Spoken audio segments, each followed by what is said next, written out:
this is Asha from the Adobe ColdFusion team.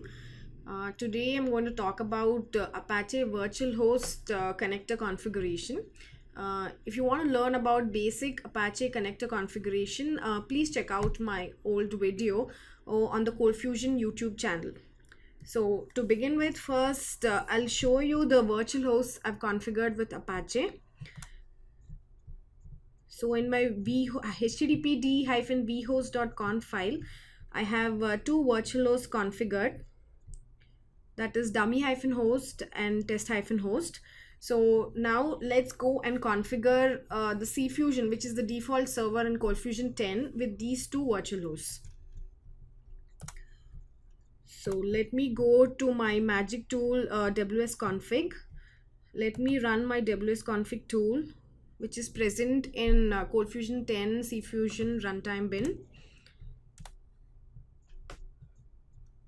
And let me configure my web server, that is Apache. Let me choose the conf folder for Apache.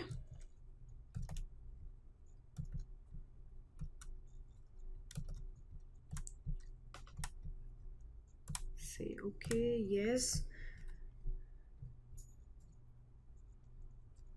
So while the wsconfig tool configures Apache,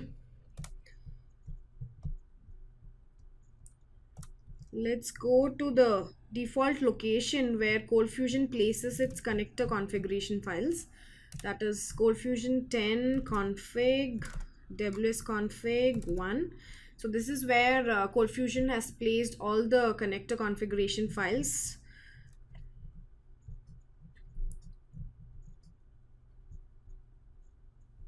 So let's go to Apache and see what it has done on Apache's end.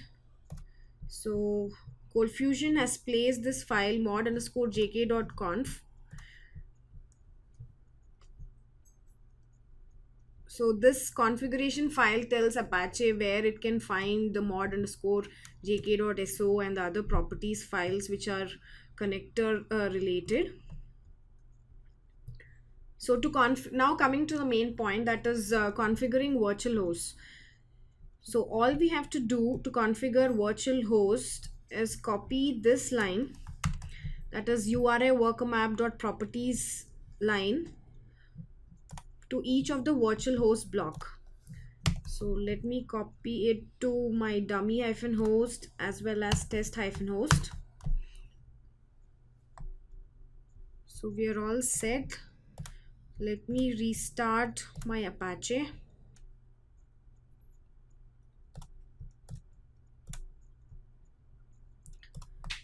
All right.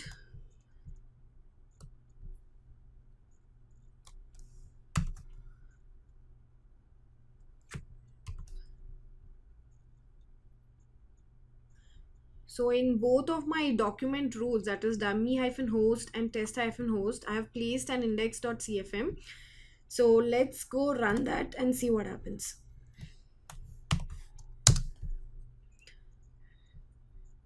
So I've run the dummy-host. So we can see that the index.cfm, which is placed in the document root of dummy-host, is run, and we can see hello from dummy host. So that means that the dummy-host virtual host has been configured to CFusion server. Now let me run my other virtual host, which is test-host. So you can see that it says hello from test host. So both these virtual hosts have been configured to ColdFusion server, that is CFusion. Now that we are done with basic virtual host configuration, I would like to show the next thing which many people have asked me, that is how do we configure two ColdFusion servers. That is through Instance Manager, you have created another server. That is, you go to Administrator, Instance Manager, and in Instance Manager you have created another server. So like here I've created a server called server 1. So now let's say I want to create configure CFusion to one virtual host and serve one to another virtual host. Let's see how we do that.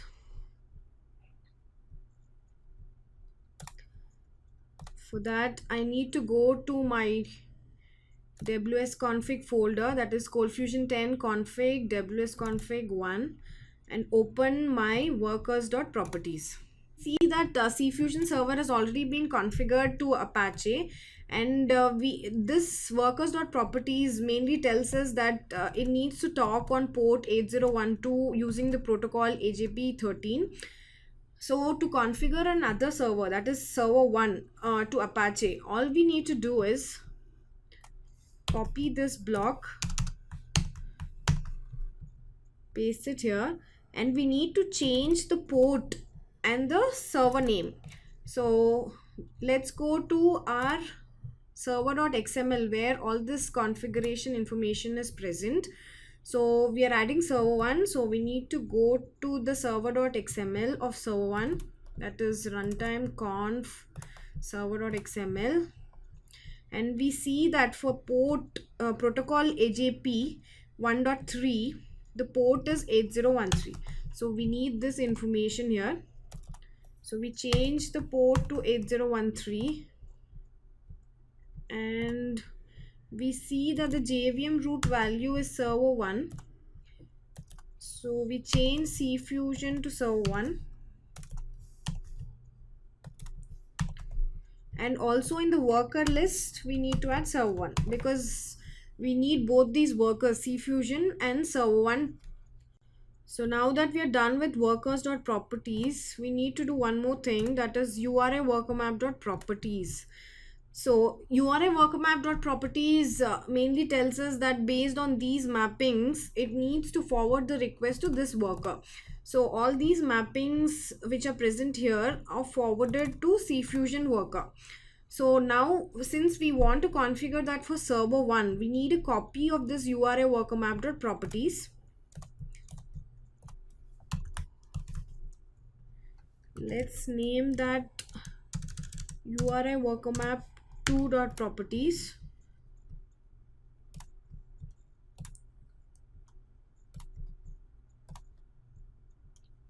And we need to tell Apache that it needs to forward all these mappings to server 1.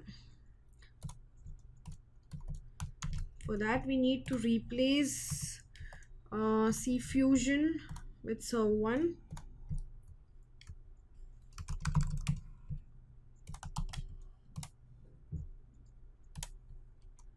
Alright.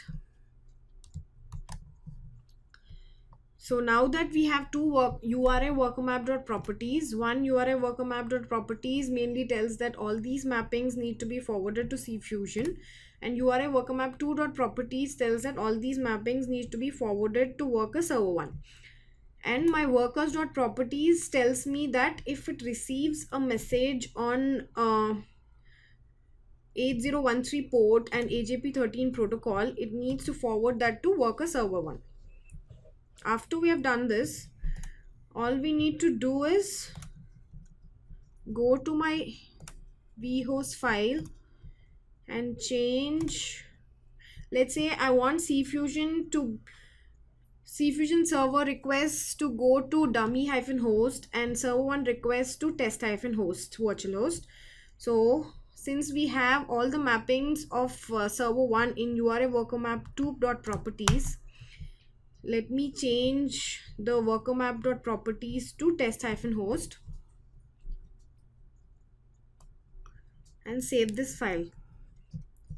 So in order to show that requests are going to CFusion or server 1, I would like to copy the CFI, add a virtual directory for CFIDE. For that, I go to my mod_jk.conf and copy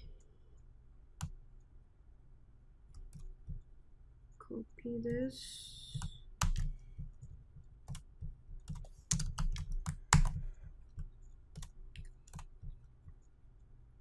So I need to add an alias to CFID. Let me do that for both my virtual hosts. So we are done with the configuration. So let's restart Apache. So now that I've added a virtual directory for CFID, I can access the administrator from test-host. Now that we have configured server 1 to test-host, we should be going to server 1's administrator.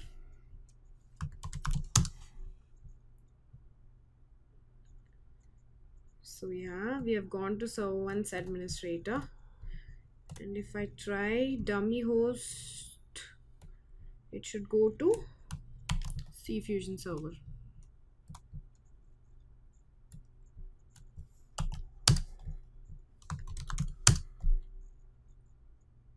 So yeah, it has gone to CFusion server. So that's how we configure two different ColdFusion servers to two virtual hosts of Apache. So that's all I have for now. Thank you.